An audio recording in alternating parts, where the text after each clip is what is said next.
mira, fas una pinya i ajudes el company i estàs amb l'altre i després fas colla compacta, que no s'hi pot ficar ningú més si no és de la colla. I després s'ajuda l'un a l'altre. És una cosa estranya. El companyonisme del front l'entendreu perquè se't va morir el veí i et pots morir tu. Ara el companyonisme de la mili ja és una altra cosa. A més, s'ha de dir, els catalans que van fer la guerra contra el Franco, després es van portar a sobre el Franco.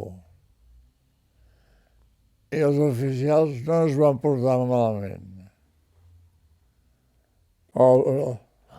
El Franco perseguia gent, la poli del Franco, i pescava qui pescava, i llavors venia a amagar-se a casa, a Montserrat, a casa meva, a un lloc o altre.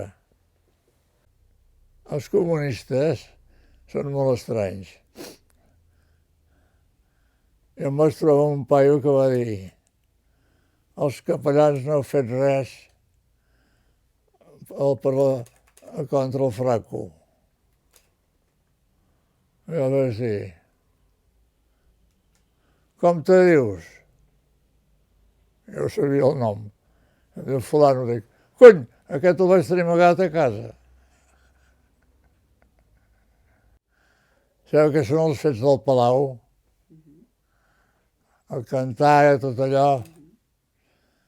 Doncs em vaig trobar a la nit que era el Salvador Casanovas, que segurament no sabeu qui és, em portava el Benet i tirava pedres a la finestra. Els vaig obrir. Jo ja tenia amagat un comunista i els vaig ficar a casa. Llavors l'endemà em vaig anar a Barcelona a veure què passava. I quan arribo a Caral hi havia un llençol posat al balcó, que volia dir perill. I el sagristà havia denunciat a la policia dient que tenia gent amagada. I llavors el Benet i el Garrabou estaven amagats per allà al bosc.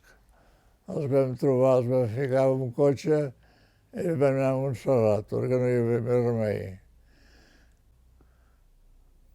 Jo us puc respondre que tot el que li pensen és mentida. Res més. Saps en castellà hi ha una paraula? Se han enseñado.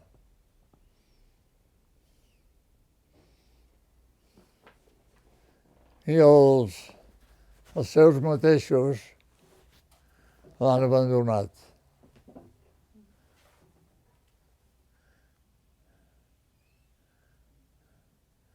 I de tant en tant el veig i demà ve a dinar.